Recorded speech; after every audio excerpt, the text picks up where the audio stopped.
आप सरकार बना दो। ये अरविंद केजरीवाल जी की टीम है, आप सब लोग यहाँ बैठे हैं, इधर बैठे हैं। आपको गिफ्ट में जिन लोगों ने भ्रष्टाचार किया है उनको जेल में ले जाकर गिफ्ट देंगे।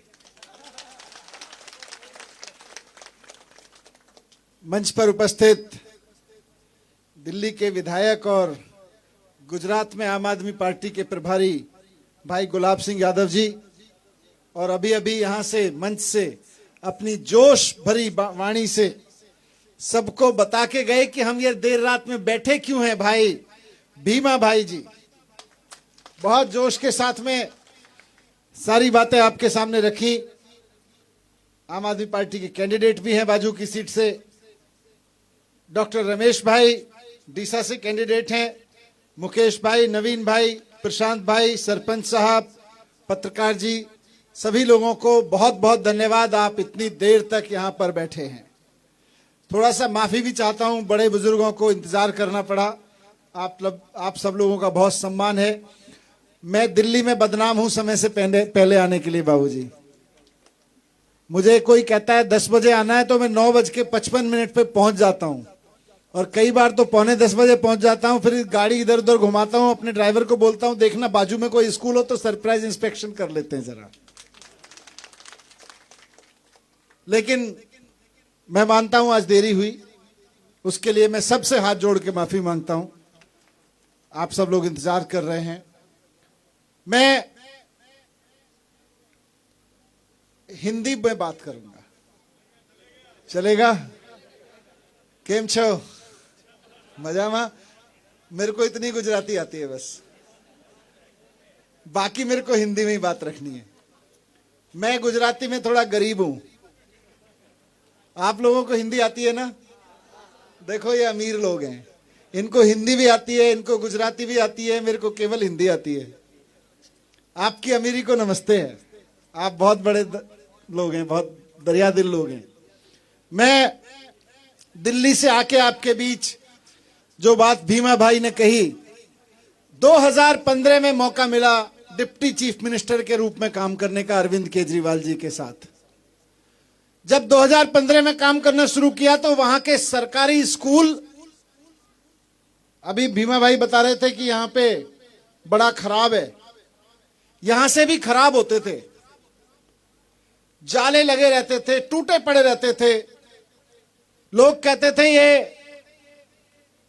तालाब वाला स्कूल है, तीन टप्पर वाला स्कूल है, टेंट वाला स्कूल है, ऐसे ऐसे नाम रखे हुए थे लोगों ने सरकारी स्कूलों के। बाबूजी मैं एक स्कूल में गया, अभी जैसे आशीर्वाद में बच्चे को बोलते हैं ना, बच्चे तो देश का भविष्य होते हैं, सब लोग बोलते हैं। मैंने भी एक बच्चे के सर पे हाथ रख के बोला वहां, जैसे इतना बड़ा बच्चा था जितने बड़े बच्चे यहां खड़े हैं। मैंने वहां बच्चे को बोला बेटा तुम तो देश का भविष्य हो, ठीक से पढ़ना। 2015 में जब पहली बार स्कूल गया था, मैंने एक बच्चे को बोला बेटा तुम देश का भविष्य हो, ठीक से पढ़ना। तो सरकारी स्कूल का बच्चा मेरे को बोलता है सर हम देश का भविष्य थोड़ी हैं, हम तो सरकारी स्कूल के बच्चे हैं, देश का भविष्य तो प्राइवेट स्कूलों में पढ़ता है। छोटा सा बच्चा, ये बच्चे खड़े ना अपने छोटे छोटे उम्र के, इतना ही बड़ा बच्चा था, मेरे को अभी भी याद है, मेरी आंखों में आंसू आ गए। ये छोटा सा बच्चा इतना बड़ा सच बता गया कि सरकारी स्कूलों में देश का भविष्य नहीं बढ़ता। उसके बाद से कसम खा ली कि सरकारी स्कूलों में जो बच्चे पढ़ते हैं उन्हीं को देश का भविष्य बनाना है। और इतनी मेहनत की, सुबह 6 बजे उठ के रोजाना स्कूल चला जाता था, किसी ना किसी स्कूल में जाता था, खूब मेहनत की। अरविंद केजरीवाल जी IIT से पढ़े हुए हैं, इंजीनियर हैं, उन्होंने भी खूब मेहनत की।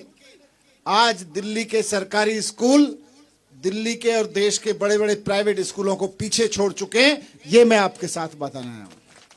और केवल 5 साल में पीछे छोड़ चुके हैं, लंबा समय नहीं लगा। आज दिल्ली के सरकारी स्कूलों में गरीब लोगों के ही बच्चे पढ़ते हैं, ज्यादातर अमीर लोगों के भी आने लगे हैं। 3 लाख बच्चे प्राइवेट स्कूलों से नाम कटा के सरकारी स्कूलों में आ गए हैं। आज दिल्ली में इतने बढ़िया हो गए हैं, 3 लाख बच्चे, छोटा नहीं होता। गुजरात में सरकारी स्कूल बंद करते जा रहे हैं ये लोग। इन्होंने कितने बंद किए? इन्होंने दिल्ली में 6,000, इन्होंने गुजरात में 6,000 सरकारी स्कूल बंद किए। और हमने सरकारी स्कूल इतने अच्छे किए 5 साल में कि प्राइवेट स्कूलों से निकल के 3 लाख बच्चे सरकारी स्कूलों में आ गए। और सिर्फ आ नहीं गए बाबूजी, उनका भविष्य बन रहा है। अभी पीछे मैं और मुख्यमंत्री अरविंद केजरीवाल जी कुछ बच्चों से बात कर रहे थे जो 12वीं क्लास पास करके बड़ी बड़ी परीक्षाएं देके डॉक्टर और इंजीनियर की परीक्षाएं पास करके गए हैं। हम कुछ बच्चों से मिले, उनमें एक बच्चा था जिसके जिसके पिताजी चप्पल बनाने वाली फैक्ट्री, सैंडल चप्पल बनाने वाली फैक्ट्री में दिहाड़ी मजदूर हैं, 5,000 रुपए कमाते हैं महीने में। उनका बेटा सरकारी स्कूल में पढ़ के, अरविंद केजरीवाल जी के बनाए हुए सरकारी स्कूल में पढ़ के आज IIT में गया है पढ़ने के लिए। 4 साल बाद इंजीनियर बन के निकलेगा, 5 लाख रुपए की तनख्वाह होगी उसकी। 2-3-4 लाख रुपए तो बड़े बड़े इंजीनियरिंग कॉलेज के ऐसे ही मिल जाते हैं। IIT से निकलता है तो 5-5 लाख रुपए की तनख्वाह मिलती है महीने की। 5,000 रुपए कमाने वाले मजदूर का बेटा 4 साल बाद 5 लाख रुपए की तनख्वाह कमा रहा होगा। आज देश का भविष्य सरकारी स्कूलों में बन रहा है, लेकिन खाली दिल्ली के सरकारी स्कूलों में पढ़ाने से देश का भविष्य नहीं बनेगा। पंजाब के लोगों, दिल्ली के लोगों ने मौका दिया, आज दिल्ली में हो रहा है। पंजाब के लोगों ने मौका दिया, आज पंजाब में भी होने लग रहा है। मैं आपसे हाथ जोड़ के विनती करने आया हूं, ये जो बच्चे आपके स्कूलों में पढ़ रहे हैं ना, ये भविष्य है देश का। ये सिर्फ आपके परिवार का भविष्य नहीं है, गांव का भविष्य नहीं है, ये देश का भविष्य है। इन बच्चों के भविष्य के लिए एक मौका अरविंद केजरीवाल जी को दे दीजिए, एक मौका।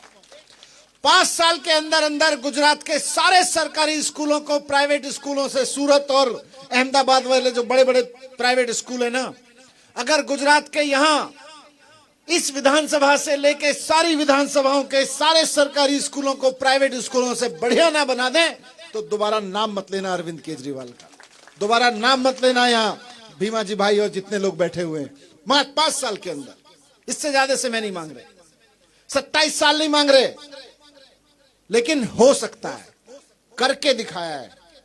और 5 साल में हो सकता है, इससे ज्यादा समय नहीं चाहिए। सरकारी स्कूल 5 साल के अंदर अंदर बहुत शानदार हो सकते हैं। तो आज मैं आपसे सबसे हाथ जोड़ के विनती यही करने आया हूं, नौजवान साथियों से भी, आपके भी बच्चे होंगे, शादी वादी करोगे अभी थोड़े दिन में, तो उनकी खातिर, जो ये बच्चे खड़े हैं इनकी खातिर, आपके पोतों की खातिर, कि अगर सोनिया गांधी के बेटे को अमीर बनाना है, अगर सोनिया गांधी के बेटे को बड़ा आदमी बनाना है, तो कांग्रेस को वोट दे देना, हमें वोट देने की जरूरत नहीं है। अगर अमित शाह के बेटे को बड़ा आदमी बनाना है तो बीजेपी को वोट दे देना, हमें वोट देने की जरूरत नहीं है। लेकिन अगर अपने घर में बैठे हुए लड़के लड़की को बड़ा आदमी बनाना है पढ़ा लिखा के, तो केजरीवाल जी के झाड़ू पे वोट लगा देना। 5 साल के अंदर अंदर उनके स्कूलों को इतना शानदार कर देंगे कि आपको दोबारा देखने की जरूरत नहीं पड़ेगी, आपको इधर उधर देखने की जरूरत नहीं पड़ेगी। और बात खाली स्कूलों की नहीं है, अस्पताल, आज सरकारी अस्पतालों का हालत यह है, अभी भीमा भाई ने बताया MRI मशीन नहीं है। भाई जी आप तो MRI मशीन की बात कर रहे हो, अभी मैं सुबह सिद्धपुर के बाजू के एक स्कूल अस्पताल में लेके गए मुझको, वहां के लोग बोले जी ये देखो अस्पताल है, 70 करोड़ में एक बहुत, 70 करोड़ समझते हैं बहुत बड़ा पैसा होता है, 70 करोड़ में 8 साल पहले एक बहुत बड़ी बिल्डिंग बनाई गुजरात की सरकार ने, बीजेपी की सरकार ने, और 8 साल पहले 70 करोड़ रुपए वहां खर्च करके वहां पे ना बेड लगाया, ना कोई मशीन लगाई, ना डॉक्टर लगाए, ना कोई दवाई लगाई। वो बिल्डिंग सड़ रही है पड़ी पड़ी, वो बिल्डिंग बीमार हो गई। जनता के 70 करोड़ रुपए डूब गए, क्योंकि करोड़ों रुपए का अस्पताल बनवा के, बिल्डिंग बनवा के जिसने ठेके में खाना होगा खा लिया होगा। अब अगर डॉक्टर लगाने पड़ेंगे तो तनख्वाह देनी पड़ेगी, दवाई लगानी पड़ेगी तो तनख्वाह देनी पड़ेगी, इसलिए वो अस्पताल बर्बाद पड़ा है। वो किसके, इनके पिताजी का पैसा थोड़ी है। जो 70 करोड़ रुपए इन्होंने लगाया था वो हमारा और आपका पैसा है। आप सब लोगों ने टैक्स से दिया था अपने अस्पताल बनवाने के लिए, वहां पे बर्बाद कर दिया। अस्पताल बनाना नहीं आता बीजेपी को, स्कूल चलाना नहीं आता बीजेपी को। 27 साल हो गए, आप सबको याद होगा, अमित शाह जी को तो जानते हैं आप ही ने गिफ्ट दे रखा है दिल्ली वालों को। 27 साल हो गए आपको इनको देखते देखते। 27 साल में अगर अमित शाह जी की कोई पुरानी एक फोटो निकाल के कह दे कि अमित शाह जी स्कूल में गए थे, लेकिन जब से गुजरात के लोगों ने तय किया है कि अब तो परिवर्तन होके रहेगा स्कूल के लिए, तो अमित शाह जी अहमदाबाद के म्युनिसिपैलिटी के स्कूल में आके फोटो खिंचवाने लग रहे हैं डर के मारे। ये आपका डर है, मेरा डर नहीं है।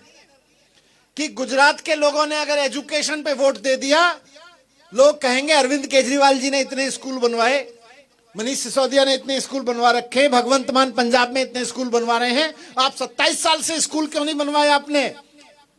तो दिखाने के लिए एक स्कूल में जाके एक फोटो खिंचवाया अमित शाह जी ने अभी कि देखो मैंने भी फोटो खिंचवा रखे हैं स्कूल में। यह आपकी ताकत है कि अमित शाह जी जैसे आदमी को स्कूलों में उतरना पड़ा। इस ताकत को थोड़ा और मजबूत करिए। अमित शाह जी जैसे आदमी अब घर बैठे, आप अपने बच्चों को स्कूल पढ़ाना के लिए करिए। तो मैं आपको बस यही विनती करने आया कि स्कूल बनवाएंगे, गारंटी है केजरीवाल जी की। अस्पताल बनवाएंगे, गारंटी है केजरीवाल जी की।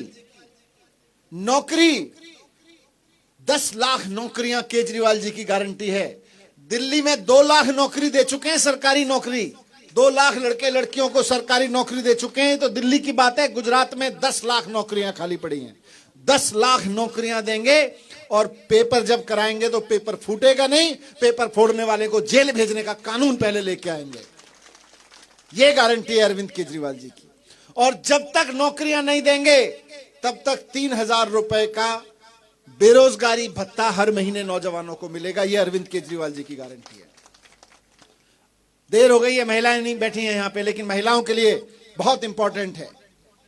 महिलाओं के लिए अरविंद केजरीवाल जी ने कहा है कि हमारी बहनों को 18 साल से ऊपर की लड़की कॉलेज में जाती है, उसको कुछ पढ़ने लिखने के लिए सामान चाहिए होता है, पैसे चाहिए, पिताजी से मांगने पड़ते हैं, भाई से मांगने पड़ते हैं। थोड़ा बड़ा हो जाती है, शादी वादी हो जाती है, बच्चे होते हैं, तो बच्चों के लिए थोड़ी थोड़ी चीज के लिए पति से मांगना पड़ता है, किसी से लेना पड़ता है। और बड़ी हो जाती है तो नाती पोते हो जाते हैं, नाती पोते को देने का मन करता है कुछ।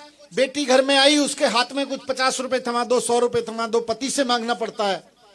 इसलिए अरविंद केजरीवाल जी ने कहा कि गुजरात की हर महिला को जो 18 साल से ऊपर है, उसको हर महीने 1000 रुपए स्त्री सम्मान राशि दी जाएगी अपने खर्चे के लिए।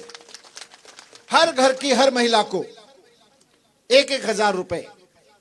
जब केजरीवाल जी ये गारंटी देते हैं कि बिजली फ्री देंगे, महिलाओं को 1000 रुपए देंगे, बेरोजगारों को 3000 रुपए देंगे, सारे सरकारी स्कूल शानदार करा देंगे और फ्री एजुकेशन देंगे, सारे सरकारी अस्पताल शानदार करा देंगे और फ्री दवाइयां देंगे, फ्री इलाज देंगे, तो ये बीजेपी वाले कहते हैं रेवड़ी मत बांटो। पैसा कहां से आएगा रेवड़ी बांटने के लिए? मैं बताता हूं पैसा कहां से आएगा। मेहसाना के एक विधायक है, मंत्री भी रहे हैं, नाम लेने का कोई फायदा नहीं है, हमारे सारे पत्रकार बंधु जानते हैं, नाम लेने लग रहे हैं। मेहसाना के विधायक महोदय राजनीति में आने से पहले उनके पास 4 बीघा जमीन थी। 4 बीघा जमीन से 1000 बीघा जमीन के मालिक बन गए। वो कहां से आ रहा है ये पैसा? जब केजरीवाल जी कहते हैं कि मैं अपनी बेटियों को, बहनों को 1000 रुपए महीना दूंगा, स्कूल बनवाऊंगा, अस्पताल बनवाऊंगा, बिजली के बिल 0 दूंगा जनता को, तो ये पैसा वहीं से आएगा जहां से 4 बीघा जमीन का मालिक 1000 बीघा जमीन का मालिक बन जाता है। ये इनके पिताजी की जमीन नहीं है, हमारी और आपके हिस्से की जमीन छीन के खा गए ये लोग। बेईमानी की सरकार बंद करेंगे, ईमानदारी का शासन लेके आएंगे और उसके बाद पैसे की कमी नहीं है। मैं दिल्ली के अनुभव के आधार पर कह सकता हूं, सरकार के पास पैसे की कमी नहीं होती, नीयत की कमी होती है और अकल की कमी होती है। नीयत इनकी खराब है, आता इनको है नहीं, अरविंद केजरीवाल जी को आता है। अरविंद केजरीवाल जी की नीयत साफ है। और आप सोचो कैसे कैसे लोगों को लेके आए अरविंद केजरीवाल जी पकड़ के। भीमा भाई, सोचो क्या आदमी है। मतलब कोई ऐसा आदमी लेते राजनीति में जो दलाली कर लेता, जो प्रॉपर्टी कब्जा रखा होता, 4 बीघा जमीन को अपनी 40 बीघा बना चुका होता। ऐसी राजनीति नहीं आती हमको। हमने तो ढूंढ ढूंढ के ऐसे लोग निकाले, अरविंद केजरीवाल जी ने पकड़ पकड़ के आंदोलन करते थे। आप ही के बीच में आपके पानी के लिए लड़े हैं, मरे हैं, अनशन किया है इन्होंने आपके बीच में बैठ के। जब ये राजनीति में नहीं थे, कुछ नहीं थे, उस वक्त आपके लिए जान देने को तैयार हैं। कल आपको इनको विधायक बना के भेज दोगे, कल को जाके सरकार चलवा रहे होंगे जाके अरविंद केजरीवाल जी के नेतृत्व में, तो आपके लिए जान दे सकते हैं। ये ऐसे ऐसे लोगों को चुन के भेजिए। ऐसे ऐसे चोर उचक्कों को चुन के भेजने का क्या फायदा, जो शिक्षा मंत्री बनने के बाद अपने इलाके में कोई स्कूल ठीक ना करा सके? कोई फायदा है? ऐसे ऐसे लोगों को भेजिए जो लड़ मरे पढ़ मरे। अरे ये तो सिंचाई मंत्री थोड़े ही थे, लेकिन इनको लगा कि पानी मिलना चाहिए लोगों को, मेरे इलाके के लोगों को, मेरे खेतों में पानी आना चाहिए। लीक हो जा रहा है टूटी फूटी नहर से, बैठ गए धरने पे, अनशन पे, जान थी इनके पास में वही लगा दी। इनको ताकत दे दो सरकार की, सरकार को ठीक कर देंगे। ऐसे ऐसे लोगों को लगाना है। डॉक्टर रमेश भाई अपना क्लिनिक चला रहे हैं, 2-4 हड्डियां ठीक कर लेते हैं, किसी की इधर उधर हो जाती हैं तो। लेकिन अरविंद केजरीवाल जी ने कहा मुझे ऐसे लोगों की जरूरत है जो देश के लिए जान देने को तैयार हो, लोगों के लिए जान देने को तैयार हो। निकल पड़े सारा कुछ छोड़ के, चलो जी। मैं भी पत्रकारिता में था, मैं भी निकल पड़ा था किसी समय।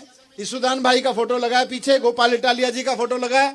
गोपाल भाई पुलिस में थे, ये ईशुदान भाई टीवी में थे। इतने शानदार, आप सब लोगों के घर में आते होंगे, आप सब लोग घर में बैठ के देखते होंगे हमारी बात उठा रहा है ठीक से, और पैसे मिलते थे इसी कमरे में बैठने के।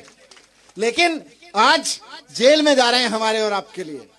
ऐसे ऐसे लोगों की टीम आपके सामने खड़ी है। 27 साल से भारतीय जनता पार्टी को झेल रहे हो, झेलते झेलते ऊब गए हो। अब छोड़ दीजिए भारतीय जनता पार्टी को, छोड़ दीजिए कांग्रेस को।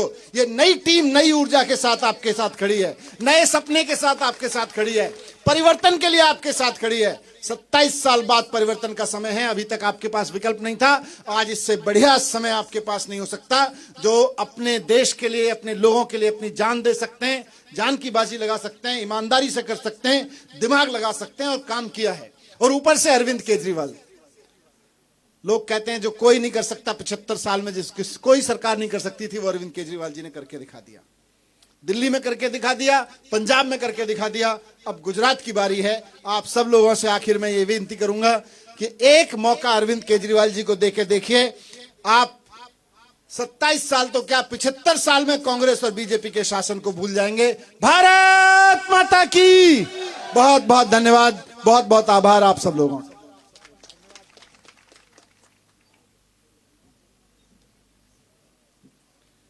Thank you so much. Thanks a lot, Sisodiya Saab.